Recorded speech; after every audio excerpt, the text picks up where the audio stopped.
welcome everyone. Good afternoon. I'm Tom Landy. I'm the director of the McFarland Center for Religion, Ethics, and Culture here at the college. And I'm really happy to be welcoming real people back live into Ream Library, masked or not. It's nice to be back after some time online. The McFarland Center sponsors lectures, discussions, conferences, and other programs that explore issues of meaning, morality, and mutual obligation.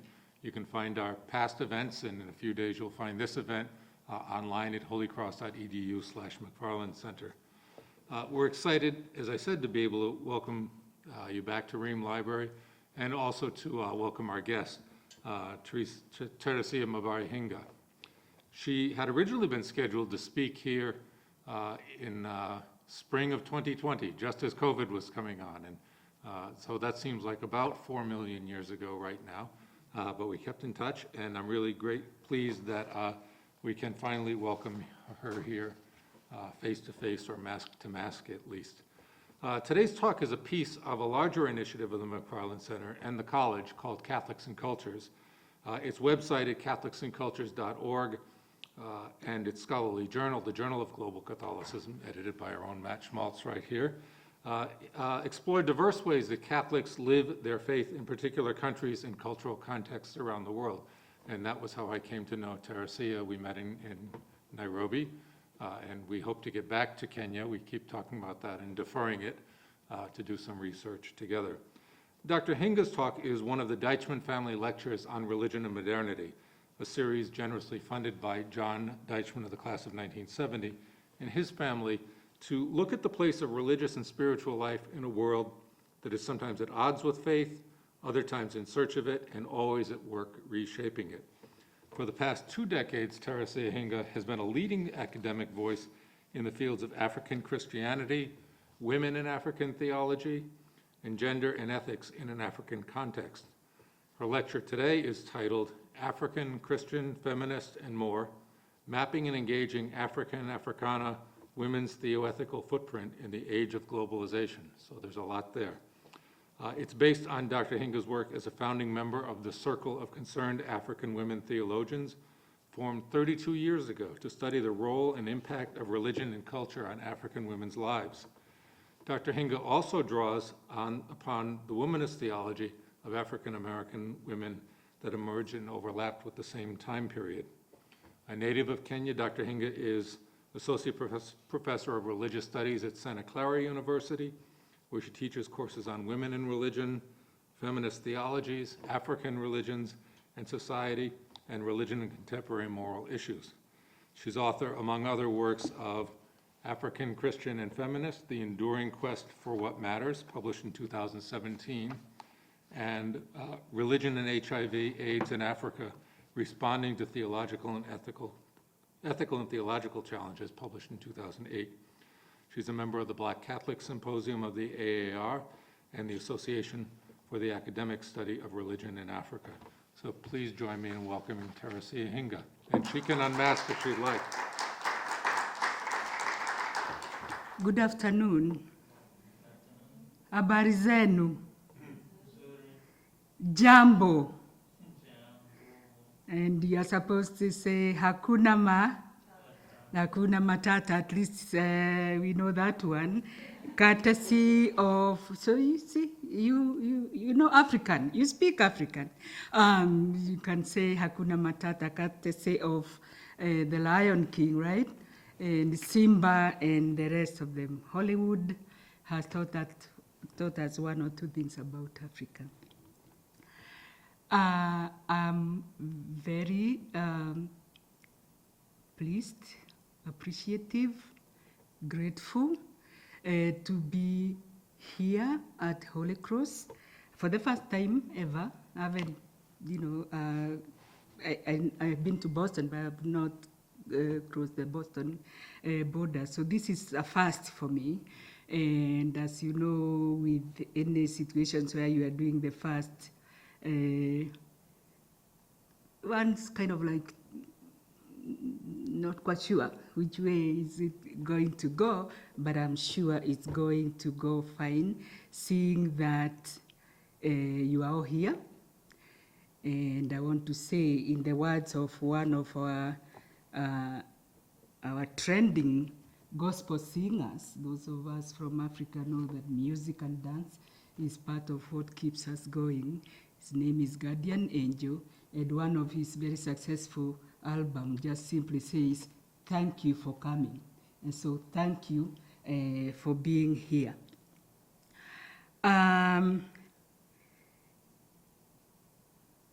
My colleague has done an excellent job introducing who I am and letting you know part of the rationale behind being invited here.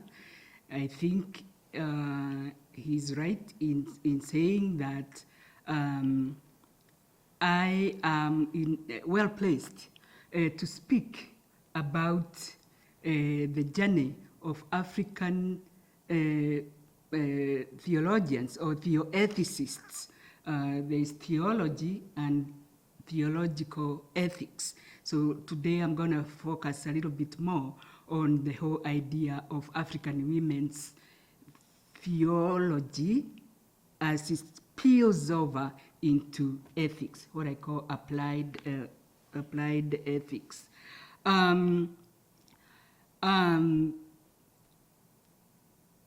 So that first slide was about me, yeah? Starting with myself. And the reason I did that is because the journey of African women is my journey too. I have been part of this Pan-African organization of women wrestling with issues that face the continent and its beyond for the last 30 years, since 1989. And before then, it's 1989, we just consolidated and made formal what was going on rather informally before then. But I wasn't invited here to tell my own story or to pat my back, which is very difficult. You always need somebody to pat your back for you. I was invited to tell that story of African women as and their moral agency and their applied ethics. So I am the one who wrote this title. I'm going to be talking to you about how this women's thought and practice is three things, just like I said in the book, the African book. Okay. I have my copy, but it's deep down. Just as I said, my take on this women's thought and practice is that it can be defined as African, and you're going to figure out what that means. Is it African just because they happen to come from the continent of Africa, or is there something more to that Africanness? It is also Christian, but in my presentation, I modify that because it's not Christian in the territorial way that says we are Christians and you out there are something else altogether that we really don't want to talk about or talk with. They are very African in their Christianity, in the sense that, from an African understanding, we are in this together. And, you know, it's only when missionaries came with the European version of Christianity that they began to say, let's say, to a polygamous man, and polygamy is a form of marriage, and they would insist that the man divorces. If he has 3, divorce 2, and stay with 1 as a condition for baptism.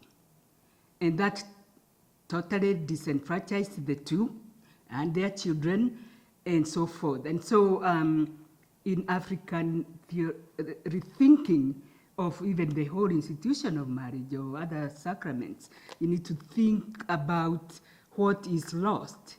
How does that sabotage the very thing that Christianity is supposed to be helping with? So it's African Christian, and it's also feminist, a word that has gotten extremely bad press in the world. Many people think it's all about sex war and genders fighting fist out, knock each other out of the way. As I'm going to explain further down, for me, the word feminism is very simple. It means simply the belief and the practice of the thought that women are people. So for me, feminism, that's my working definition of feminism.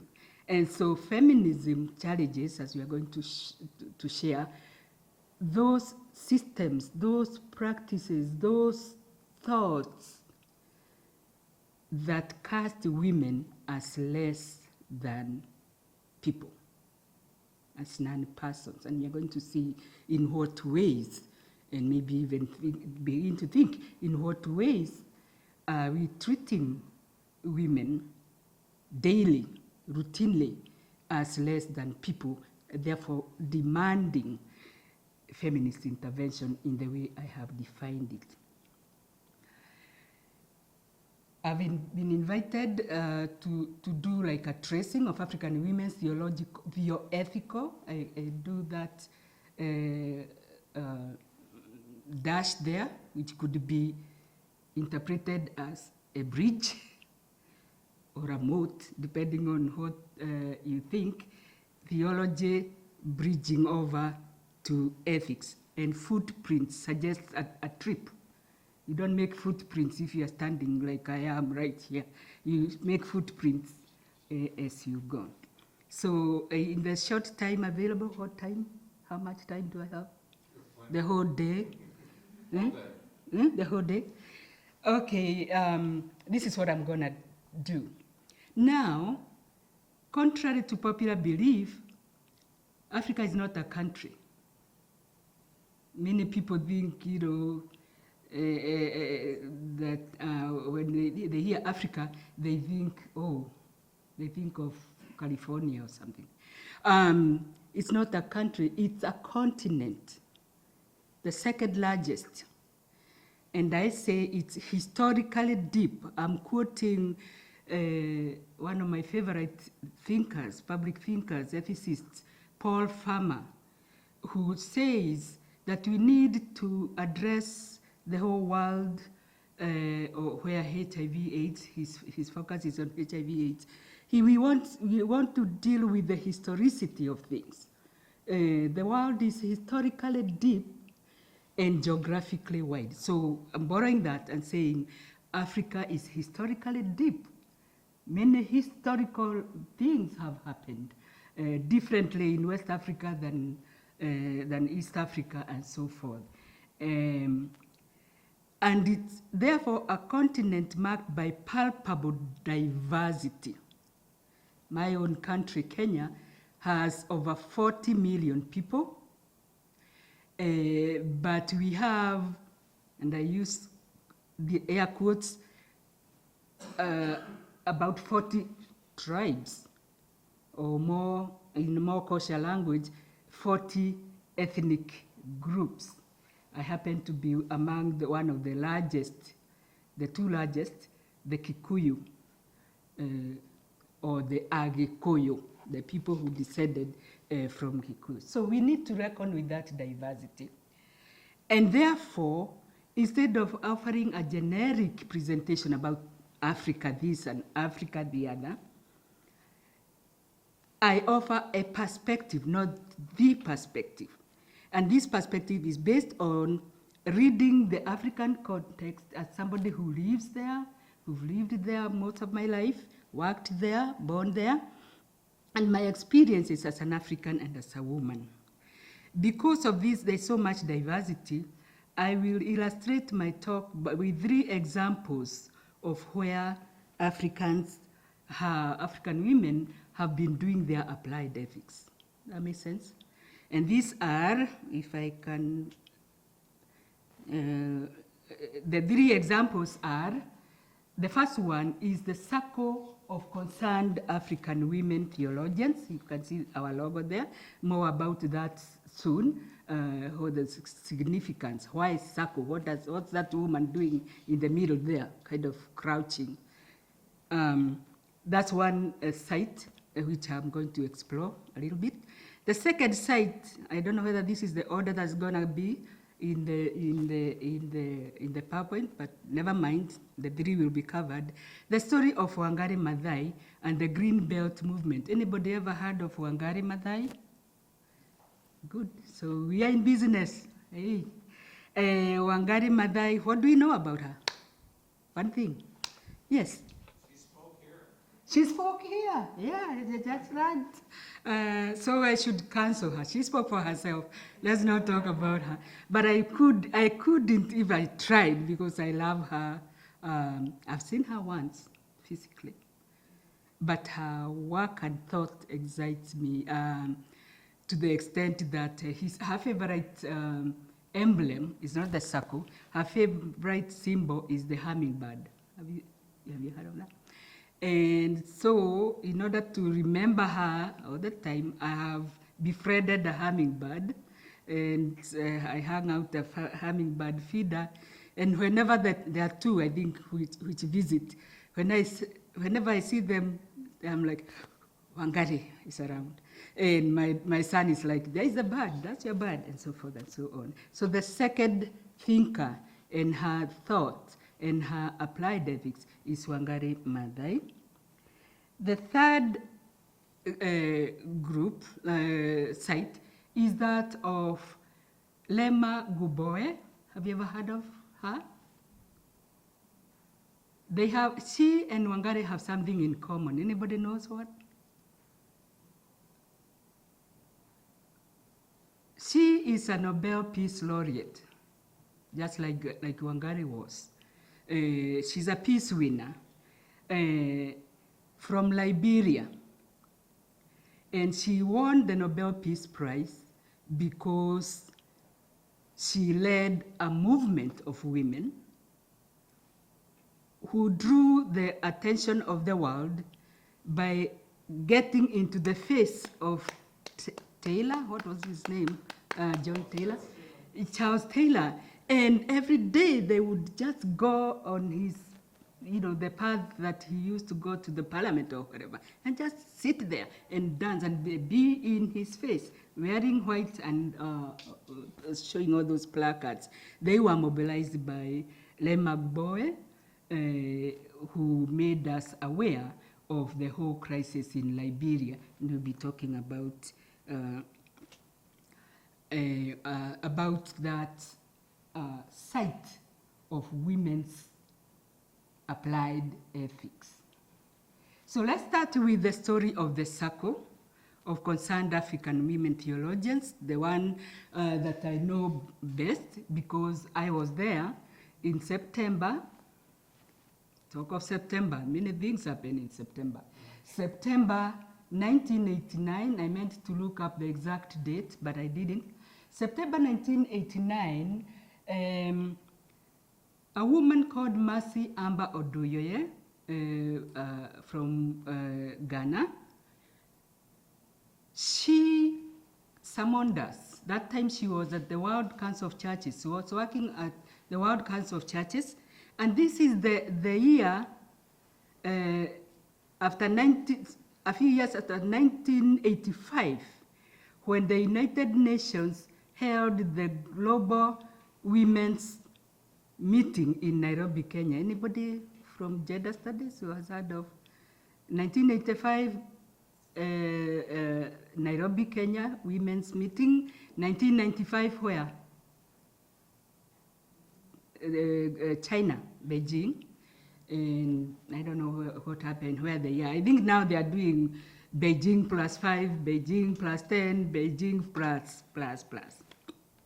So this woman was working for the World Council of Churches, which decided to honor women by sponsoring what they called a decade of solidarity with women. And it's in that spirit that, and with the funding from World Council of Churches, that were Mercy Oduyo summoned us. I remember getting a letter from Kenyatta University in Kenya. I was teaching. Summoned us all to go to Accra, Ghana, and hold our first ever Circle of Concerned African Women's Theologians, meeting. So 1989. The key goals of this gathering, she told us, henceforth, we will commit to closely examining, critically examining religion and culture and its role in promoting injustice, particularly sexism. Later on in the development of feminist theologies, we have come to realize that it's not enough to focus on just sexism, because sometimes sexism does a nice dance with another form of injustice. Like which one? Sexism, huh? Gender injustice. Sexism is about gender injustice, but it does a dance with racism, right? That's where the African American women kind of pushed the feminist agenda further along. They said we can't just focus on sexism, we need to focus on the impact of racism entangled with the sexism. What is that for African women? So our role was to examine the impact of religion and culture in promoting injustice, but sometimes facilitating liberation. You know, people will look to religion for impetus. Can you think of examples where people have like been mobilized, energized by religion to push for change? Any examples? Civil rights movement. Huh? Civil rights movement. Yeah, Martin Luther King, you know, I have a dream, you know, and so forth. And also Jana Truth, you know, Jesus had me. Everybody else is sexist and racist, but Jesus had me. So we wanted to expose both the negative and the positive sides of religion.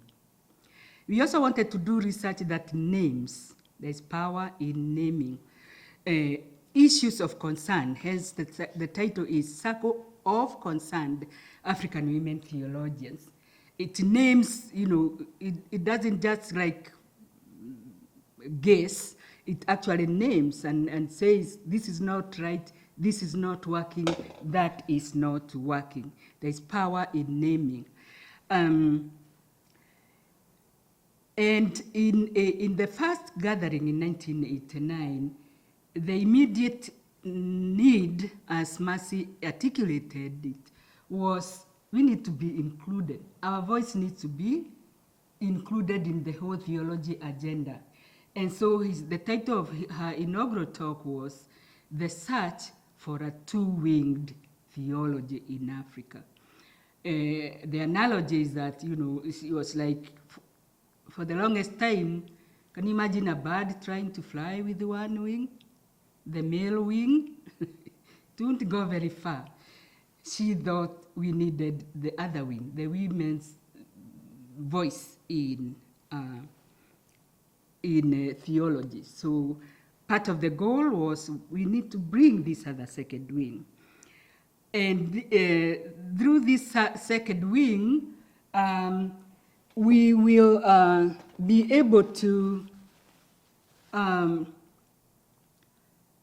not only to add more impetus to theology, but go beyond that and it's like yeast. Remember that parable of yeast? We are going to be transformative. We are going to be transforming the theological scene and push it more in the direction of justice making and justice naming injustices. And here I just thought I would share with you, since, have anybody gone to Africa other than Tom? Oh, cool. Ghana? No? Kenya? Okay, so you can testify. That's how a Ghanaian looks like. Mercy Amba Oduyoye, we simply call her Auntie Mercy, at least I do. She's such a motherly African person. We just call, but smart in the head and very, if it was here, it would be one of those we name as public intellectuals. So she founded the Circle of Concerned African Women Theologians. I think this is an appropriate time to pause and look at this emblem on this. That's our logo. That is our logo. It symbolizes the circle of concerned. It's literally a circle. The logo is a circle. And if you notice, there's a woman like squatting on her way up. This is because the woman has to do with the theme of 1989 meeting. We took the story of Jairus' daughter in the Bible as our story. Remember where Jesus says, why are you weeping? And they're like, oh, Jairus says, my daughter is dead. And Jesus is like, no, she's just sleeping. Daughter, arise. And we took that thought to heart, and we thought that that was being spoken to us. Daughters of Africa, arise. And begin, you are not dead. You have been treated as if you are dead. If you keep silent like this, everybody will be representing to you as if you are dead, which you are not. So our theme that time was the will to arise. And this is a woman arising, like Jairus' daughter. Now the circle is also symbolic. It took us a whole afternoon to name ourselves. There's power in naming, I said. And we settled to it's not an organization, it's a circle. And we chose this name deliberately in order to do several things. I guess I can speak of head. The circle describes that intentional community of scholars. We are not just any scholar of religion. We are an intentional community. Anybody belongs to a community of whatever kind, like football club or volleyball, debate club, it's members only. And so this is not every woman in Africa who is here. It is those of us who intend to do the goals of the circle. The circle also symbolizes our intentional inclusiveness. These days they talk about diversity and inclusion. The circle will accommodate anybody and everybody who needs to be accommodated. Do you know that? This hall is arranged in a way that can leave people out. But if it was a circle, we just expand the circle as more people come ad infinitum.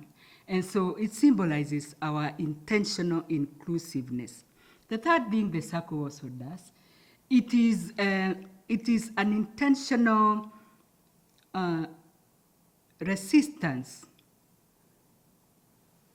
to hierarchical thinking. Circle thinking is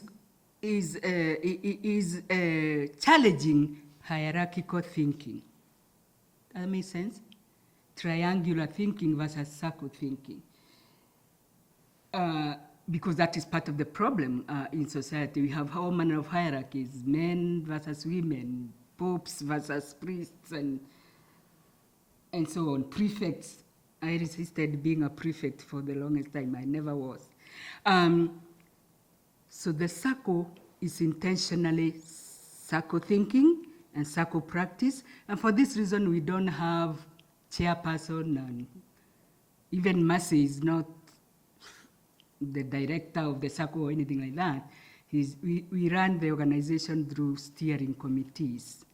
And since Africa is a big continent, people can organize themselves into local chapters and do their thing. South Africa, later on, you see what's happening in South Africa. Mercy Oduye, these are more faces of SACCO women, whom I call founders and movers. Dr. Musimbi Kanyoro, who until recently was heading, these are theologians with a difference. They're not just staying somewhere cloistered. They're out there in the world like yeast, doing their thing. She's a founder member, and she just retired in 2019 from being the CEO of the Global Fund for Women. And in that capacity, she has gone around the world, empowering, making sure that women have the funding to do their thing. I wanted to also point out Professor Mary Getui. The first class I ever taught in college, she was in it. She was my student. Now she's the dean of Faculty of Arts and Sciences at Catholic University in East Africa, one tidbit. But the reason I have her here is because in her capacity as a leader and as a mover within the SACCO, and the goals of the SACCO is to focus on issues of concern. She was selected by the government in Kenya to head the HIV and AIDS control program. For 6 years, she stepped out of the academy to do that service for recognition. So the kind of work that we do. Two more important SACCO members, important for the reasons that I'm going to say. Isabel Piri from Malawi, originally from Malawi, but at some point, because she began to name the issue of sexual harassment at the university in a precocious way, they wouldn't hear of it. So they forced her into exile. And so she had to go to South Africa. She taught for many years at University of KwaZulu-Natal, one of those quote-unquote African black universities in South Africa. It's from here that she was later nominated to go and work in the World Council of Churches. Do you know what I'm talking about? And there she has risen the ranks. She's now one of the associate deputy secretary for World Council of Churches, a SACCO, a founder member. Then there is Reverend Nyambura Njoroge, whom I have placed here with a reason. I should say Reverend Nyambura Njoroge, although she really doesn't care for titles and so forth. She was the first ever African woman to be ordained a minister in the Presbyterian Church of East Africa. And the hierarchy kicked her around.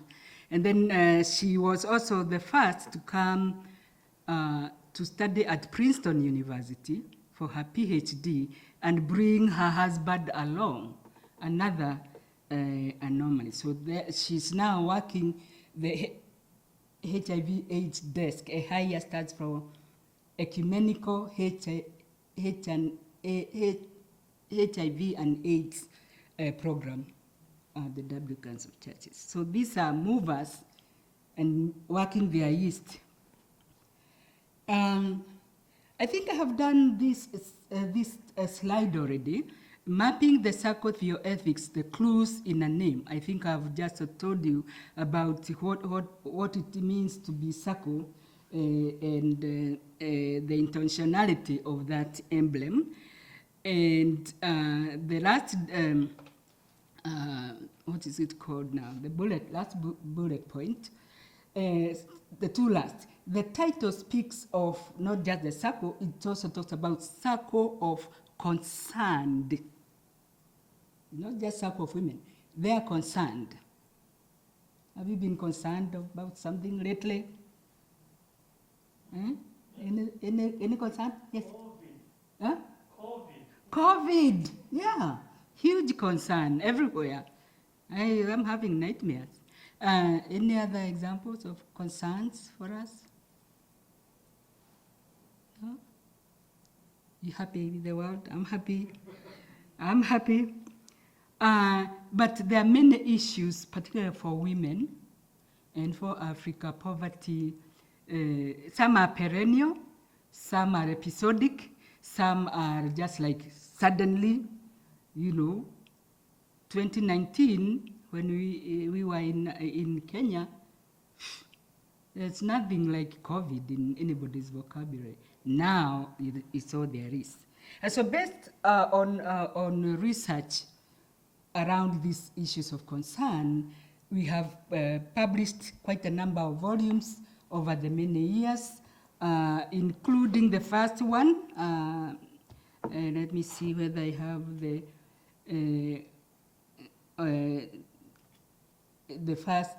first one, The Will to Arise. I talked about, these are the papers that we spoke to or shared in 1989.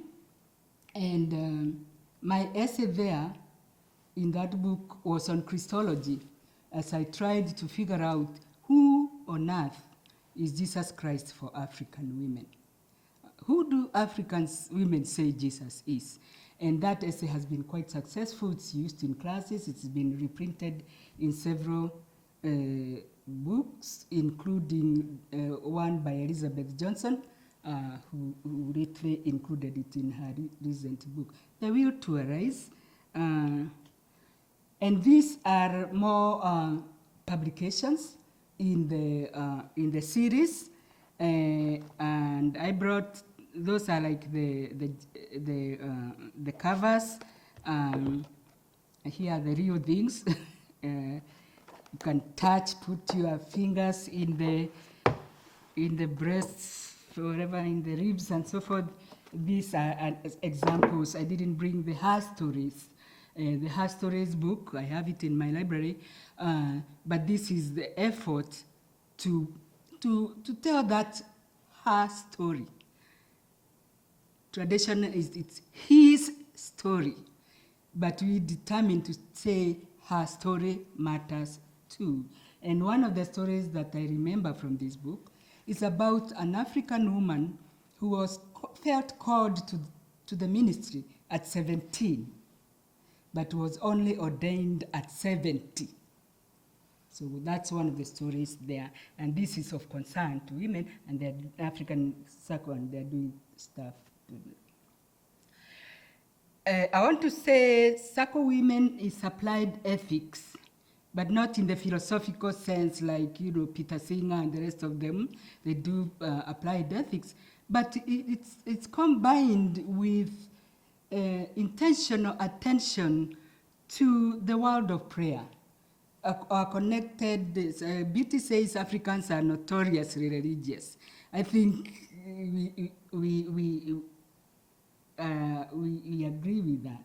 And so, not only did we write about HIV/AIDS, Musa Dube, one of our key players, developed a handbook to help ministers and caregivers and chaplains who are trying to do a sermon on how do you even preach about HIV/AIDS in any way that makes sense. So Musa Dube developed this handbook. She's a very creative writer from South Africa. We also, in reference to HIV/AIDS, we identified it's not that just the virus that's the problem. It is our way of thinking about each other and about the world around us, particularly in reference to the whole question of what has been called hegemonic masculinity. Have you heard of that? Or toxic masculinity. And we identified, in our research and writing, we identified a major driver of HIV/AIDS was the kind of sexuality ideas that were operational.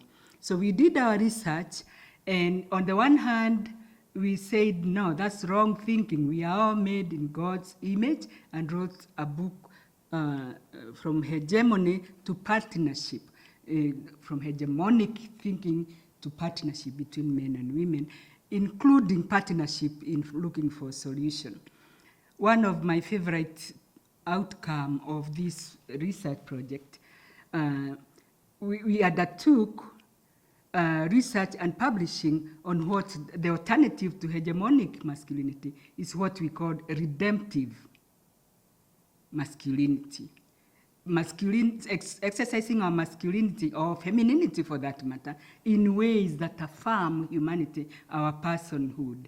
And we discovered quite a few examples of redemptively masculine people in the Bible. Can you think of any example? Redemptively masculine.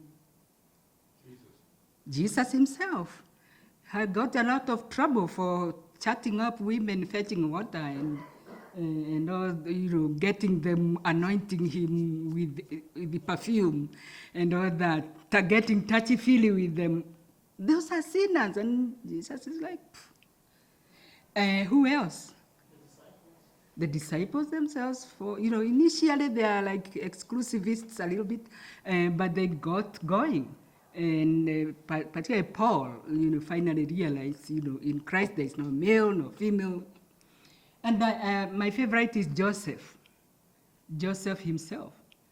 Imagine your girlfriend got pregnant and you don't know how. And the whole village is talking, and she's alarmed. And instead of saying, you embarrass me and so forth, he just kind of embraces her and runs with it. Redemptive masculinity is the answer to the problematic of hegemonic masculinity. And in the Congo, places like the Congo, hegemonic masculinity is wreaking terrible havoc. In the northern, in the Kivu region. Later on, we'll talk about the extractivism just in a minute. And it's a horror story for women, but concerned African women theologians are saying we need to deal with that. The second example is the one by Lema Guboe, about Lema Guboe. Her concern was the violence in her country, Liberia. Spilling over, they distinguish between cold violence and hot violence. Both of these were there in Nigeria. Poverty is a form of cold violence. It's not hitting you with anything physical, but it's painful and it kills.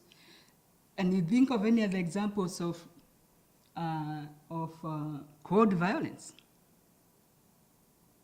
Nobody is shooting you, but they are violent nonetheless. Can you talk of diseases? Can you talk of diseases? Disease, yeah. It's a silent, it's part of the poverty syndrome. Diseases, hunger, and so forth. And imagine a 2-year-old dying of starvation. Starvation is a very slow death. It's not just hunger. It's not even malnutrition. It is hunger to the point that the body feeds on itself, sorry to say. And you are just left with a bag of bones. Illiteracy too? Illiteracy? Interesting? Illiteracy. Illiteracy is lack of education. When you don't know, and therefore you end up hurting yourself or getting hurt because you don't know the law, you don't know that you have rights, you don't know. Economic literacy. You don't know how to use the ATM card. I remember once in Chicago, there was this, she has been given food stamps in the form of a card, and she came to the ATM card and she had no clue how to cash that. So, she had to trust somebody. It could have been somebody else. Code violence. And so both these violences were there. This was a country in the middle of a civil war. This is not outsiders coming to fight there, except by proxy, as I'm going to be arguing. But the war creates poverty. When are you going to plant your crops? When are you going to cook? Because you are on the run all the time. And this woman, among other women of Liberia, decided enough is enough. And they decided to do something about it. And they decided they can't just be victims all the time. They have agency and they can do something about it. The story is told, have you ever watched the film? It's heartbreaking. Adults only. It's called Praying the Devil Back to Hell. Anybody ever watched it? Recommended. Maybe at the last slide, or I'll send it as like a list of to look up when you have more time.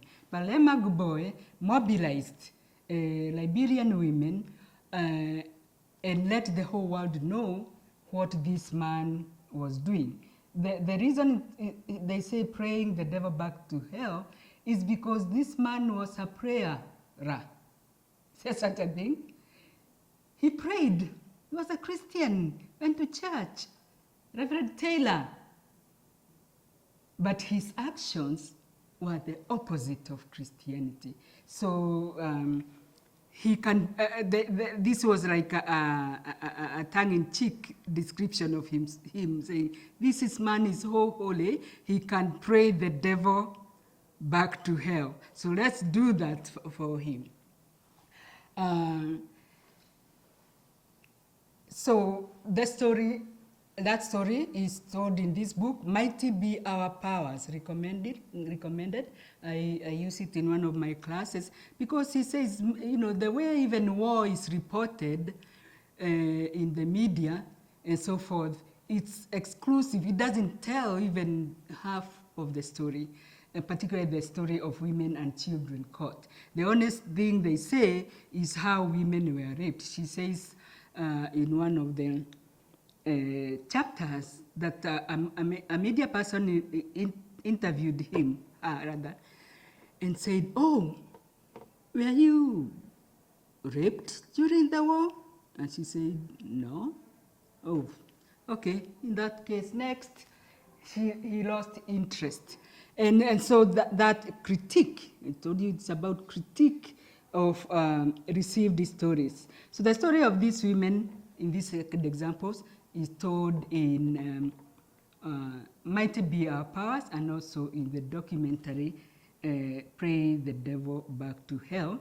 The story of the violence in the Congo is told in another documentary called Lumo. It follows the story of one young girl caught in that turmoil in northern Congo, genocidal war, all because people want to get at that coltan. You know what coltan is? I have my phone here. It's in this. It's a tiny element that is used to make our phones and our computers, and very expensive, probably more than gold and diamonds, and it's in the Congo. So we want it by hook or by crook, more by crook than by both, hook and crook. And girls caught up. This is the story of how she was gang raped, and there's power in naming. You can't just sweep this under the rug. The rape is not really about sex, really. You hear stories of whole families, mother, father, children, grandmother, raped by these surrounding soldiers. And so that's what Gboe worked towards the liberation of Liberia. and this was quite successful because you probably know or don't, that Charles Taylor was summoned by ICC and is serving a 60-year term somewhere, not in Liberia. Got rid of him. And so the third, my favorite, is the story of Wangari Maathai, the Green Belt movement in Africa and the environment crisis. Wangari Maathai professionally was not a religious studies person or a theologian or anything of that sort. She was a biologist. Her PhD was in biology, pioneering though. She was the first chair of the biology department at Nairobi University, the first person to get a PhD, and the first pioneer. Wangari Maathai caught the problem of environmental crisis quite early, many years ago. And he began, her concern started actually with the rural women because she goes to the village and the women don't have firewood, they can't cook, that was her original concern. And she said, why do we sit here crying about it? Let's do something about it. Let's plant trees. And so she began this, she mobilized the women to plant trees and reforest so that they can get their firewood.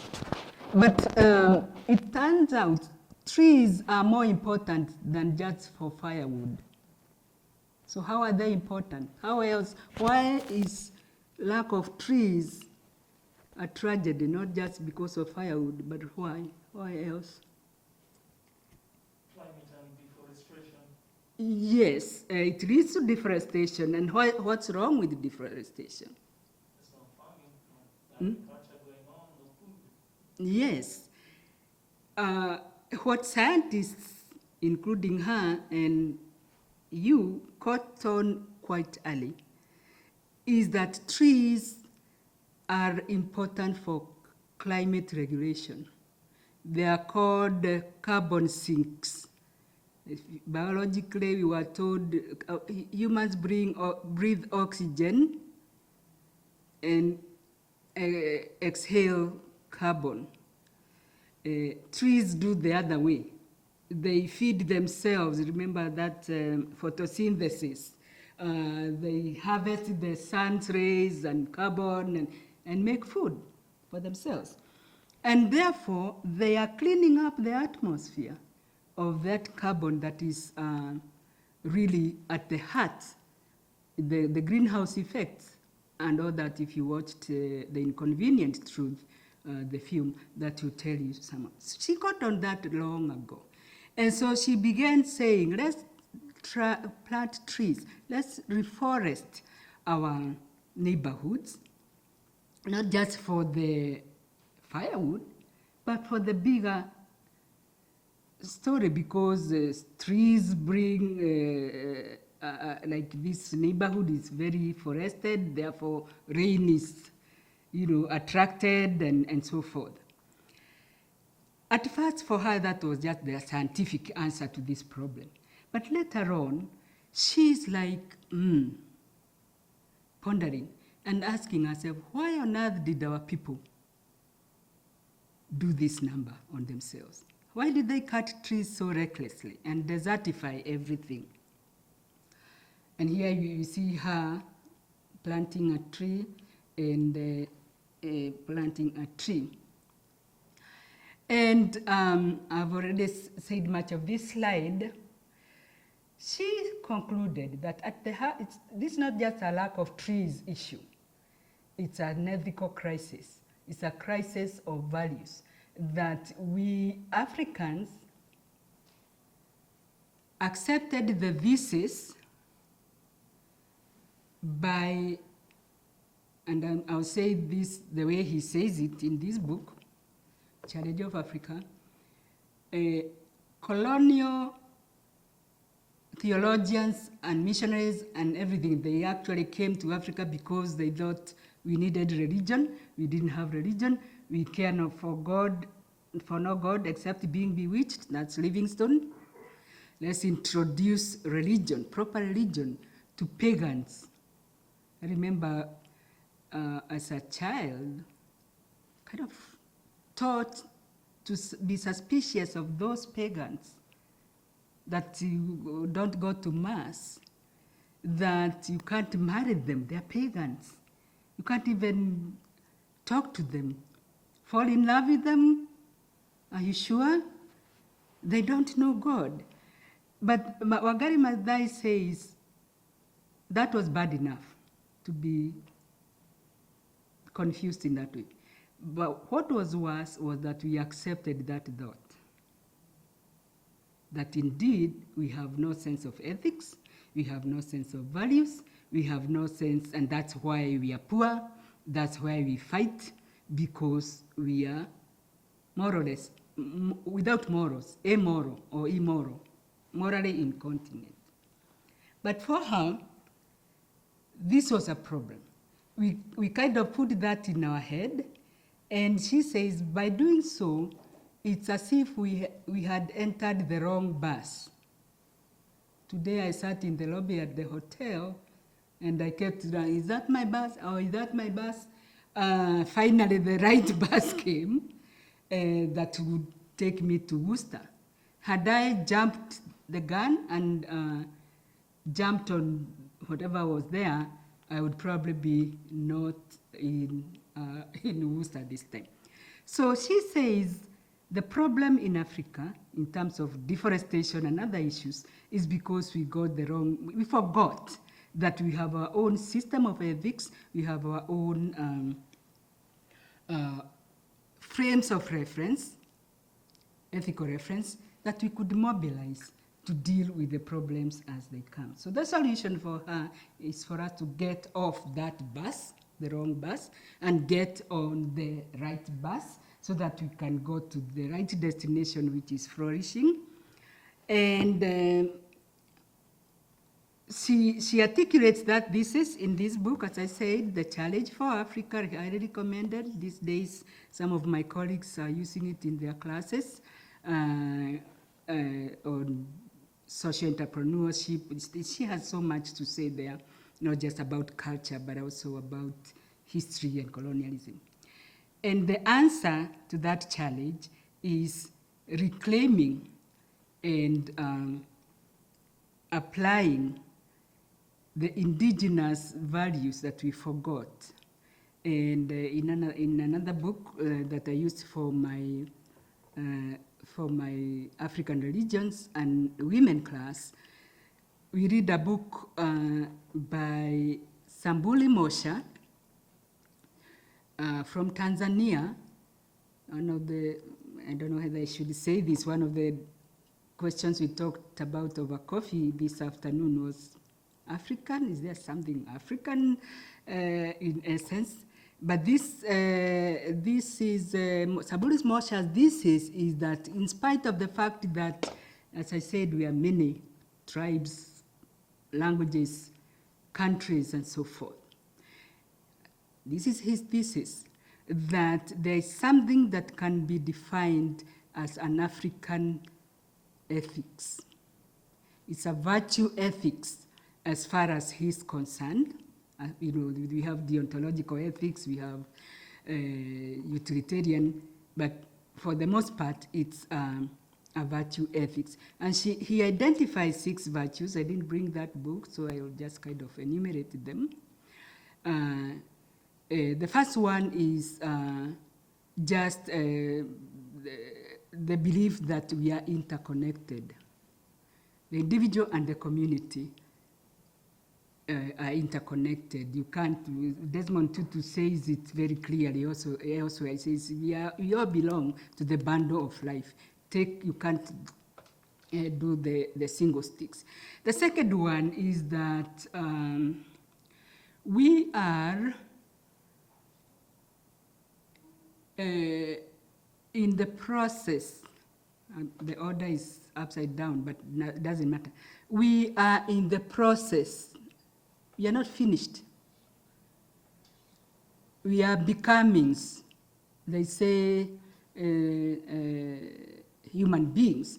In this schema is human becomings. We are unfolding. We are blossoming ever towards full Ubuntu. That's the second feature of this ethics. Reverence, it's more than respect. Reverence is reverence for God, reverence for ancestors, reverence for each other, reverence for children, reverence for Mother Earth, reverence. The fourth one is silence. When I say to my students, are like, silence? How can silence be a virtue? Can silence be a virtue? In any way, from where you're sitting? The virtue of silence? Should we strike that off? In what ways can silence be virtuous? Here it's you talk about the right of speech, but here talking about the right or the duty to be silent. Yes. Already Socrates had already talked about it. It's a matter of reflecting oneself, going back. Exactly. To see how you can move forward. Forward. So silence, like you are very virtuous at this point. In that regard, silence allows you to hear the other, whoever is speaking. So that when you speak, you are responding to what was truly said, not what you thought was said or what was said yesterday or what will be said. Silence prepares you for speech, allows you to hear. What are the values of silence? The silence of confidentiality. You know, not everything is to be broadcast.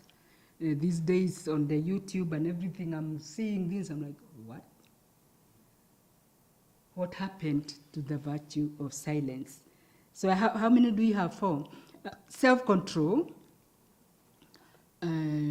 We have self-control, just like you are silent and self-composed. Nobody is running up and down. Self-control as a virtue. And then we have, towards the end, the whole idea of diligence as a virtue, courage as a virtue. These women of Liberia exercise their courage to the utmost. Diligence, hard work as a virtue. And there's a distinction to be made between diligence and workaholism, I think. Work. Anybody read Chinua Achebe? These fall apart. Was Okonkwo virtuous? He worked hard. His barn was always full. But sometimes it's like somebody driven by fear. It's not by virtue. Fear of failure, you know. So that's not virtuous work. Courage.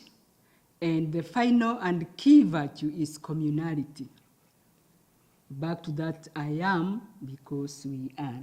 And I'm suggesting that African women theology is African, ethics is African in this way. It has adopted that framework.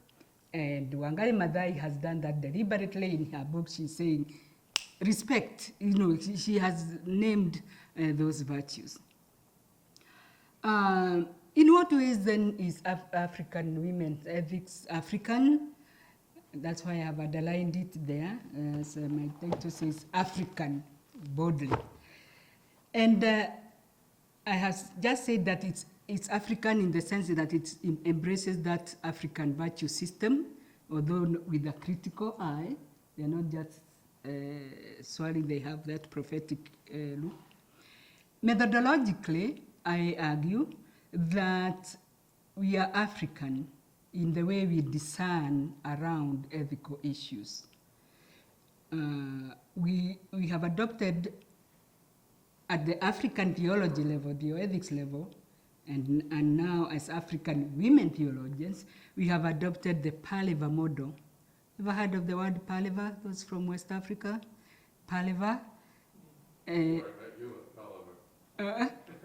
That's where we met, was it? Oh, at the Paleva, yeah. Father Robert was organized 3 years of Paleva. Let's talk.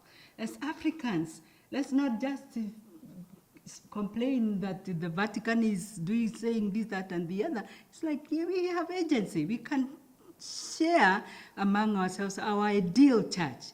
How should church look like? Let's have a pariba for 3 years. We had a 3-year set of paribas.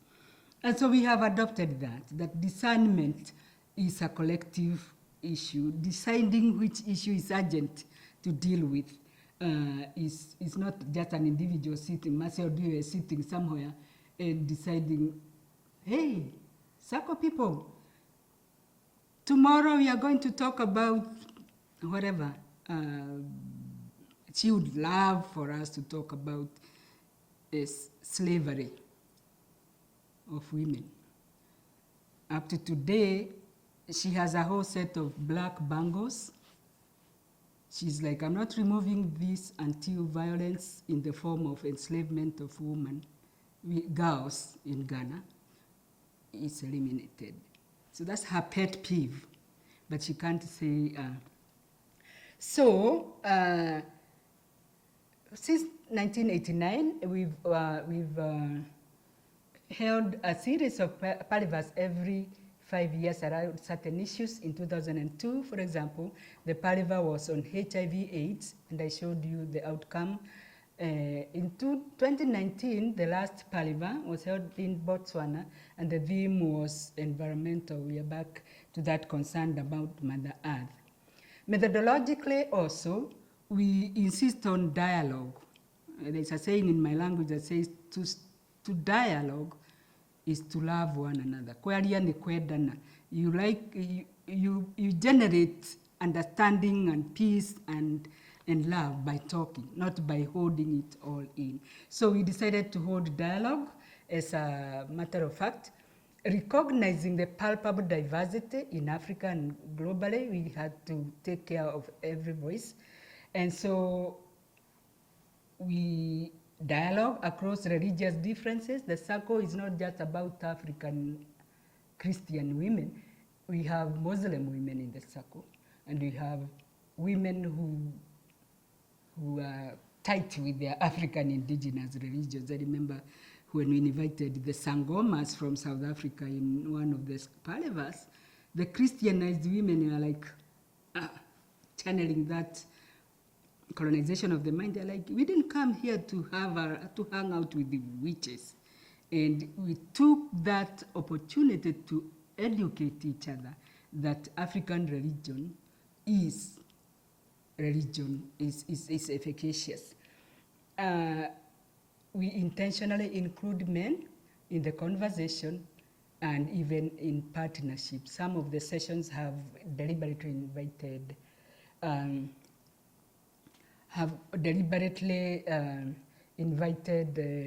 men as speakers, and vice versa. When we went to, was it that one of the parivas, Mercy Oduyo was a keynote speaker in Father Roberto's pariva, who I want to mention as one of those.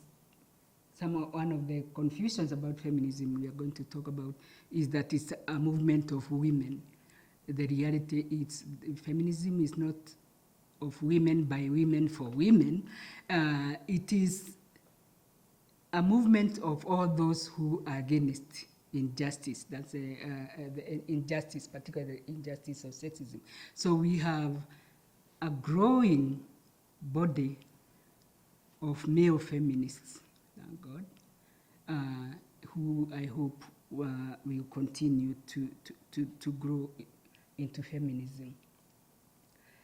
And so in this slide, I'm saying, in the last slide I said African women's ethics is African. Here I want to say it's feminist. And the negative definitions of feminism, it's gotten very bad press. You know, remember 1995 when the meeting was going to go to China, and the whole government was nervous, and they bought blankets to cover these women who are going to strip naked in the streets of Beijing as feminists. That's the mindset they had about, it was kind of hilarious. in practice, and this is, as I said earlier, this is the, for that reason, the circle avoided using the word feminist in their name. They didn't say, oh, we are the African feminists. They said we are the circle of concerned people. That's one of the reasons that they avoided the term. But in practice, they are feminists. And they run with the notion that women are people. And therefore not beasts of burden. Can you think of, that's one of the ways that women have been treated as if they are not people. They're treated as if they are beasts. Can you think of any other ways in which women are treated as if they are not people? And therefore making the feminists in all of us kind of jump to action? That's one way, treating them as if they are beasts of burden. Counting them among children. Hmm? Counting them among children. And there's a story in the Bible where actually it's discounting them. When people are being counted, you discount them. Remember that feeding the 5,000 story? And the 5,000 were fed, and there were 5,000 were fed, not counting women and children. The 5,000 don't include discounting women where people are being counted. Any other examples? I'm about to. There are people, not commodities for sale. Modern day slavery and trafficking in people, not just women. And in one of my classes, we studied human trafficking, and we find that slaves, there are probably slaves, enslaved people right here in Worcester, and we wouldn't know it until women have come out and talked about it. We are going to the final 3 slides or so. So the issues that concern African women are not just local, but global. They have, the poverty may be in Africa, but how did it come to be in Africa? Who are the other players? Are they in Liberia? Like in Liberia, the role of multinational corporations, transnational corporations, Firestone, for example, coveting that rubber that is grown in Liberia. And so we are not limited to the continent and its issues. We are also addressing the issue of contemporary global issues. And as we speak, the most urgent issues today, what I call wicked problems, 2 wicked problems. Wicked in the sense that they are so defiant of solutions. It's so difficult to solve COVID and climate change. Wicked problems, climate change and its lethal impact, COVID-19 and its lethal impact. Look at the slides there.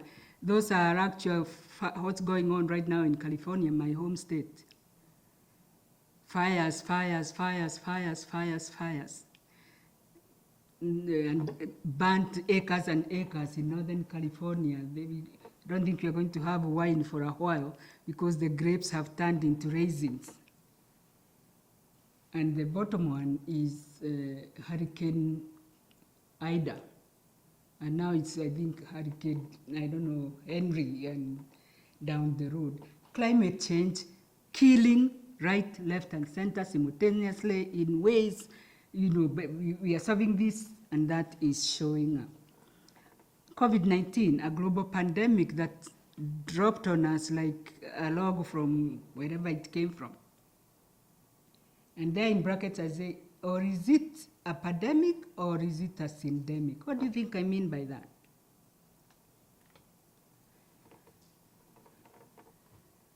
Syndemic, synthesis, synod, as a Catholic thought, together. Photosynthesis. Syndemic speaks to the fact that the virus, the biological virus, and this was the case for HIV/AIDS, becomes even more lethal because of other quote-unquote viruses that are also existing, metaphorical ones, like sexism, like racism. Louisiana is now known, this week it's known for which problem? What's going on in Louisiana? Rain. Hurricane Ida. But before that, Louisiana is also known as Cancer Alley. Cancer Alley. They're already suffering because whereas in Congo it's coltan, in Louisiana it's fossil oil. And those diggings of fossil oil are indifferent to the impact of how the air that people breathe, cancer. So it's a combination of things. So racism, sexism, just greed creates this endemic. The good thing, even with the Louisiana folk, they can see the women, they have a whole movement there trying to draw attention to the poor air that is causing cancer right, left, and center. And so two wicked problems, and women are already taking heed, listening, and putting their analytical caps. The nuns used to say, did you put on your thinking cap when you did this homework? And then they would give me a big 0. You don't look like you did if you wore their thinking cap. But the African women are putting on their thinking cap, critical thinking cap, to address these issues already. And here I have one of the latest publications addressing the whole crisis of environmental crisis turned lethal into climate change, valuing lives, healing earth, religion, gender, and life on earth. This, I guess I can pat my back again and say I'm one of the co-editors of this book. Came out in July, and it's talking about, like essays by that talk about those other viruses, like Yvonne Gabara. I don't know whether you've ever heard of Yvonne Gabara. It's a Catholic nun, active in Latin America. And her essays, it's one of my favorites. She talks about garbaging women and ourselves in Brazil. She's talking about the women who make a living out of the garbage dumps and how they're trying to make a living out of it. 5 cents there and 10 cents there and 4 cents there, and therefore keeping our world clean. But in the process, they are treated as garbage. I mean, you don't know where the garbage ends and the women begin, particularly those who live off the dumps. In Kenya, we have those people. Remember the film in India. What was it called? Those kids who lived off the dumps. Slam Dunk, huh? Slam Dunk Millionaire. I can't say Slam Dog, but I just said, but Slam Dunk Millionaire. People who live off the garbage, and they're treated as garbage, women in Latin America. But she also saying, by doing so, we are garbaging ourselves. And she also says, that work that they do still benefits the recycling industry. They're the ones who laugh all the way to the bank. We take them, the recyclables, and their whole industry is around recycling. Very good kind of thing. I wanted to draw attention to the fact that Teresia Hinga and Lillian Dube key members of the circle of concern. That's my claim to fame of this book. Finally, the pandemic that didn't give us too much time though. But still, you see that circle thing? The chapter of the circle in South Africa, already they put on their thinking cap, already called a parliament, already allowed people to reflect critically, you know, how is this touching women? What other viruses are there? The violence before and during lockups and so forth. And so I want to say that the story continues. The journey is a journey. I was told to talk about footprints. I've spoken about various stopping points. And right now, focusing on climate change, I don't think much has been done. Enough has been done to conscientize and to actually change our minds. And the COVID, it's time we put on our thinking caps and our masks. Where is my mask? And vaccinated and everything, because this is not going to be one person doing it. It has to be all of us doing something. And for those who feel overwhelmed, sometimes I feel overwhelmed, go back to Wangari Maathai. Later on, you can look it up. She anticipates that we are definitely too many things happening, right, left, and center. So what do we do? The tendency sometimes I'm like, I want to go under my bed covers and hide there and switch off the lights. That doesn't work. Her solution is that to be like the hummingbird. There's a story she tells of this hummingbird, of a wildfire, and a hummingbird, in the bush, like a forest fire, and the animals were all scared. The elephant, everybody's like, you're going to die, except this little hummingbird, which just like sprang to action, goes to the pond, a drop of water, and the other animals are like, don't be ridiculous. You are such a tiny little thing. This fire is so huge. And the hummingbird is like, I'm doing the best I can. And the moral of the story is that if we all do, you wear your mask, you get vaccinated, somebody plants trees, another one refrains from cutting trees, we will get the various fires put out. I don't know whether you have 2 minutes to listen to some of the 2 minutes really of, by way of conclusion, the women from the Circle of South Africa who wrote this book that I showed you. Is that okay? Let's listen. We will follow the gang leader there is Nontando Hadebe, one of the most. I hope I've left time. I'm going to mostly turn things over to Dr. Nontando Hadebe, who is going to lead our program and kind of guide us through some of our panelists tonight. And I'll do that. Let's leave it. Let's leave it to Nontando. That's her. On the stories of women, and I'll say a bit more about that. But again, to give it that African flavor and to give it the the energy that we need, I'm going to turn to one of our contributors and our authors here, Wulelwa. She wrote her song in the book. And she's also a minister in the Anglican Church, a phenomenal woman who is doing a lot of work amongst the youth. And she is gracing us with her voice. So I will speak after her, but later just set the tone of this meeting together. So over to you, Wulelwa. Thank you very much. A song is a good. Thank you, Mama Khadevi. Thank you so much. Hello, everyone. I won't be silenced.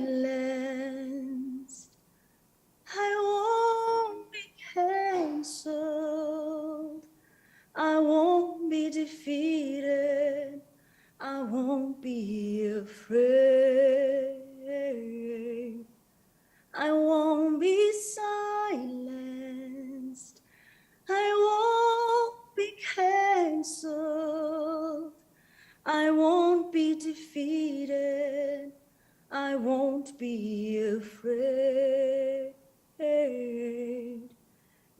You can chain me, put my light on and hang me on a tree. Try to bury me, but I'll still speak. You can chain me, put my light on and hang me on a tree. Try to bury me, but I'll still speak. I won't be silenced. I won't be canceled. I won't be defeated. I won't be afraid. I won't be afraid of you. I won't be afraid of you. No, I won't be afraid of I you. want to be silenced. It's even more wonderful than I thought. Let's keep Susan last time with I- apologies. The last time I get on the bus, the last time they see me as I am now, also counting down the days till it's us. she We wrote- are she literally wrote- waiting to she die, wrote, and that is a very scary place to exist, to be so scared imagined to go to the herself shops, to be so scared to go to school, to get on the auditioning bus, for the role because of a you're very corpse aware in her own that you day. might not come back. And so that's What where would she say the poem was if the born, and I'm going to read Play was just and two she was- stanzas that from was her role. the end of the poem, which I So she's think really reading drive two home the paragraphs of point what you wrote. that I was trying to make. She's reading. No, my funeral will be the best to ever be done. One for the history books, I swear. There's 294 days left before I turn 19. 294 more days of waking up with the sun, of breathing in air before a man claims he's right to my life or he's right to my body. 294 more days of being terrified to walk outside, of hugging my mother tight so when I'm gone, she remembers the feel of my arms around her, of pausing at the door to wave goodbye to my dad, half a see you later and half a goodbye, in case this is the last goodbye that I have, the last hug, the last kiss, the last time I get on the bus, the last time they see me as I am now, alive. I'm not sure if I'll make it to this time next year, or even if I'll make it to the end of this day. See, like every other woman in this country, I'm living on borrowed time, waiting for my turn, for my big debut as victim number 1,000 and something. So here it is, the audition tape to my funeral. Was that good enough? Was that Thank you. good enough of a speech at her own Phenomenal. funeral, which is Thank you so almost much, inevitable Tari. by the That time was she's profound. 30.